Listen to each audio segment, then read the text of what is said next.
Mesdames, Messieurs, bonjour. C'est la 76e séance du Salon financier. Emmanuel Derial pour la présentation.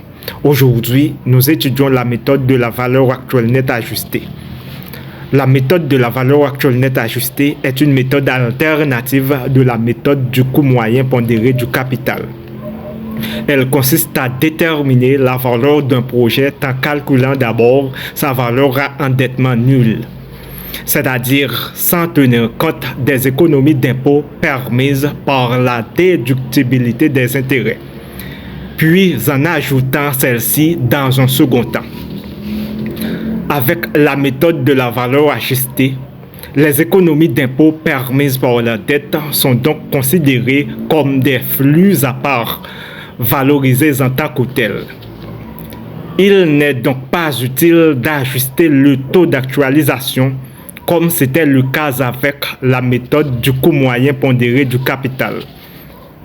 Maintenant, la valeur à endettement nul d'un projet. Revenons à Valexan.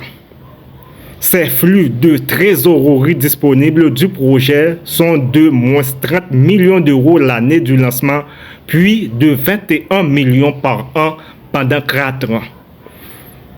Pour appliquer la méthode de la valeur actuelle nette ajustée, il faut d'abord calculer la valeur actuelle de ces flux de trésorerie disponibles en les actualisant à un coût du capital qui ne tient pas compte des économies d'impôt, c'est-à-dire au coût du capital à endettement nul.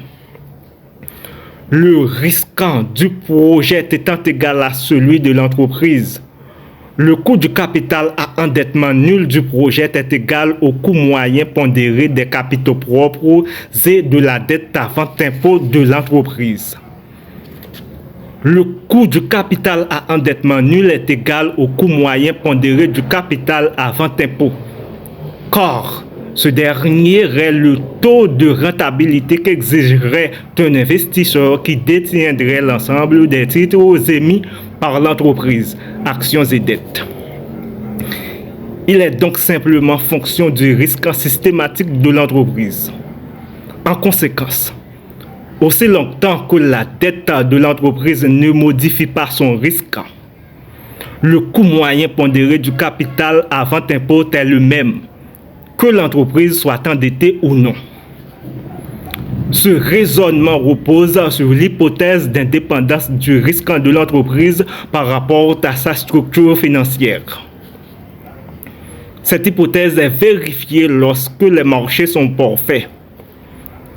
Lorsqu'il y a des impôts, c'est le cas uniquement si le risque des économies d'impôt est identique à celui de l'entreprise. Elle ne modifie alors pas le risque total de l'entreprise. Maintenant, résumé de la méthode de la valeur actuelle nette ajustée. La méthode de la valeur actuelle nette ajustée consiste à 1. Déterminer la valeur du projet à endettement nul grâce à l'actualisation des flux de trésorerie disponibles du projet à endettement nul. 2. Déterminer la valeur actuelle des économies d'impôt permises par la dette. Les économies d'impôt sont le produit des intérêts payés et du taux d'imposition. Elles doivent être actualisées si l'entreprise a un taux d'endettement constant. 3. Faire la somme de la valeur à endettement nul du projet et de la valeur actuelle des économies d'impôt pour obtenir la valeur du projet. Merci de nous avoir prêté attention. Au revoir.